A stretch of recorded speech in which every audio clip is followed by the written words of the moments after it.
हाँ जी, तो देखिए एक क्वेश्चन है, two identical metallic spheres having charge 4q and 2 negative 2q are placed with their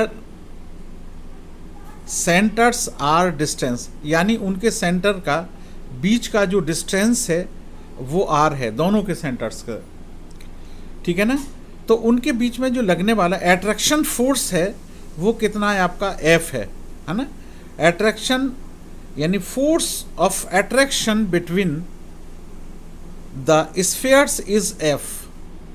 अब इन्होंने दूसरी तरह कहा है कि if their spheres are brought to contact, एक दूसरे को मिला दिया जाता है, टच किया जाता है, और टच करने के बाद फिर आर डिस्टेंस पर ही उनको रख दिया जाता है, तो बताइए उस फोर्स में और इस फोर्स में दोनों में क्या फ़र्क होगा।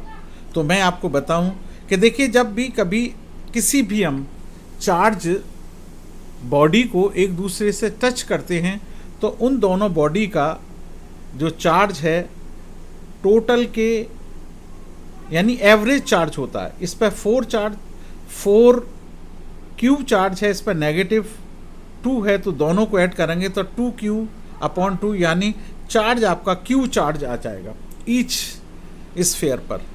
तो दोनों कंडीशन में हमें फोर्स निकालना है। तो सबसे पहले हम फोर्स निकालने हैं, जो बताएंगे हम कि फोर्स क्या है हमारा, दोनों के बीच में लगने वाला फोर्स क्या होगा वो देखिए, जबकि हमने उनको कांटेक्ट में नहीं लेकर है, अलग अलग रखे हुए हैं, ठीक है ना। तो देखिए F = K ले लिया मैंने, F 1/4πε की जगह पे मैं K लिख रहा हूँ, और चार्ज है आपका 4q × -2q, और डिस्टेंस है आपका r²।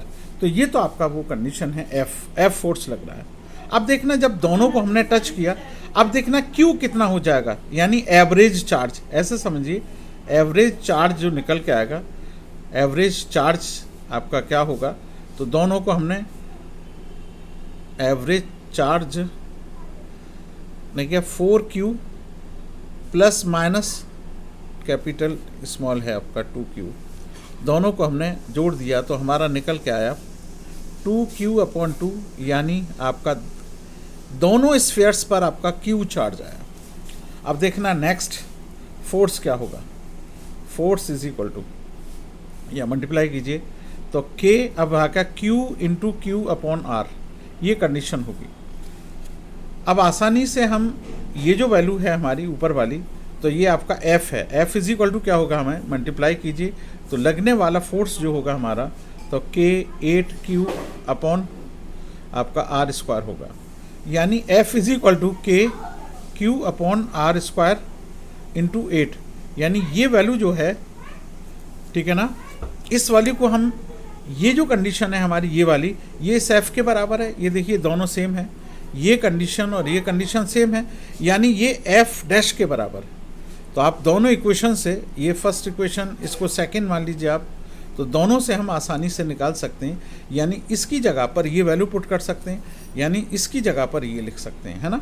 तो हमारा क्या हो जाएगा, ये F है हमारा, F है नहीं, F है, ये ओनली F पुट किया था ना हमने, और ये F' कंसीडर किया, तो F = 8 × F' हो जाएगा, यानी जो पहले वाला चार्ज है वो दोबारा, यानी कांटेक्ट लाने के बाद में स्फीयर्स को जो लगने वाला फोर्स है वो आपका उसका 8 टाइम्स होगा, यानी फर्स्ट फोर्स का 1/8 होगा, न्यू जो फोर्स होगा, ठीक है ना। तो इसमें जो हमें इसके जो ऑप्शन होंगे, तो ऑप्शन पे आपको F/8 लिखना होगा, F/8, यानी जो लगने वाला फोर्स था पहले, तो F/8 हो जाएगा, ठीक है, कैपिटल F' या F/8, ओके। तो आपको पता चला कि उसको कांटेक्ट करने के बाद में जो लगने, यानी रिजल्टेंट जो चार्ज रहेगा वो सिर्फ Q रहेगा। तो ये फ़र्क होता है दोनों में कि यानी टच करने के बाद में, इनको कांटेक्ट लाने के बाद में जो चार्ज है वो किस तरह से डिस्ट्रीब्यूट होता है। चलिए ठीक है, next question now. Question number 8।